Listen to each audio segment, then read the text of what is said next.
Hello and welcome back to another video. তো আজ কথা হলো দুটো নতুন বিষয় নিয়ে। তো প্রথম যেটা নিয়ে কথা বলবো সেটা হচ্ছে এসবিএফ তাদের একটা নতুন কাজ আনতে চলেছে বেপরোয়া বলে, এবং সেই কাজটায় আমরা একজন নতুন কমার্শিয়াল লেভেলে একটা হিরোকে লঞ্চ করতে দেখতে পাচ্ছি। দেখো, লঞ্চ বলবো না, কারণ অদ্রিত এর আগেও অনেক কাজ করেছে, টিভি সিরিয়ালেও এর আগে অনেক বছর সেই ইন্ডাস্ট্রিতে কাটিয়েছে, তার আগেও অনেক বাংলা সিনেমাও তাকে দেখা গেছে। বাট মানে অ্যাজ এ কমার্শিয়াল হিরো হিসাবে ব্যাকিং দেওয়া এসবিএফ এর তরফ থেকে, তো একটা রিলঞ্চ বলতে পারো। এবং টিজারটা আমি যতটা দেখলাম এই সিনেমাটার, আমার বেশ প্রমিসিংই লেগেছে এখনো পর্যন্ত টিল নাও। কেন সিনেমাটার কি কি অ্যাকচুয়াল কনসেপ্ট হতে চলেছে, অ্যাকচুয়াল কি স্টোরি লাইন হতে চলেছে, সেই গল্পটাকে পুরোপুরি লুকিয়ে রাখা হয়েছে। এখানে দুটো টাইম লাইনের গল্প হতে চলেছে, যেখানে যে হিরো তার একটা ব্যাক স্টোরি আছে, ব্যাক স্টোরি এটা প্রচন্ড হন্টিং, এবং সেই কারণে সেই ক্যারেক্টারটা এখন প্রচন্ড র একটা ক্যারেক্টার হয়ে গেছে।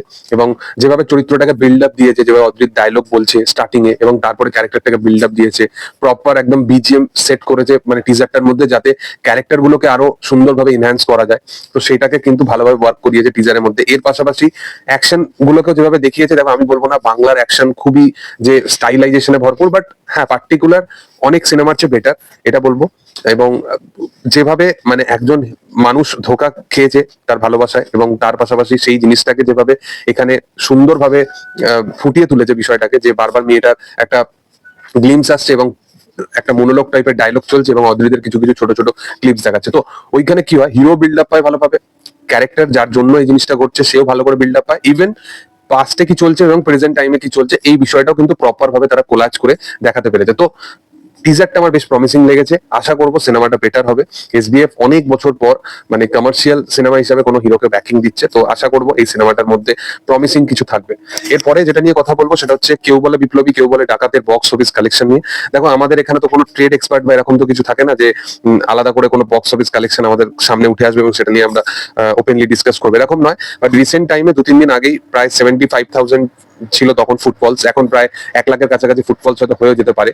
এবং যেরকম মানুষের ভালোবাসা এই সিনেমাটার প্রতি, যেরকম ভাবে দিনের পর দিন এক একটা শো অ্যাচিভ করছে, ভালো সিনেমা হলে কেউ আটকাতে পারবে না। ভালো সিনেমা দর্শকদের মুখে মুখে যখন প্রচার হয় না, সেটা শুধু দর্শকদের সিনেমা হিসেবে পরিচিতি পায়, এবং তখন বড় পর্দা যে সমস্ত হল মালিকেরা আছে, সেটা পিভিআর থেকে শুরু করে সেটা যে কোনো জায়গায় হোক না কেন, সেই সমস্ত হল মালিকরা একের পর এক কিন্তু কেউ বলে বিপ্লবী কেউ বলে ডাকাতের শো বাড়াচ্ছে। তো দেখে ভালো লাগছে যে জিদ্দা যে মানুষটা রিপিটেটিভলি ভাবে ভালো সিনেমা পরস্পর ডেলিভার করেছে, সেটা ওয়েব সিরিজ হিসেবে খাকি দা বেঙ্গল চ্যাপ্টার হোক, সেটা চেঙ্গিস তো আমার ভালো লেগেছিল, তারপরে বুমেরাং এর মতো এরকম কমেডি ড্রামা সিনেমা। বাট এই সিনেমাগুলো সেই সফলতা বড় পর্দায় নিয়ে আসতে পারেনি, যেটা অ্যাকচুয়ালি ডিজার্ভ করতো। বাট ফাইনালি কেউ বলে বিপ্লবী কেউ বলে ডাকাত, সেই সিনেমাটা ভালোভাবে রমরমিয়ে বড় পর্দায় চলছে। এবং সবচেয়ে বড় কথা, এই সিনেমাটা পার্টিকুলারলি নন্দনে চলছে। জিদ্দার সিনেমা লাস্ট কয়েক বছর নন্দনে চলতোই না।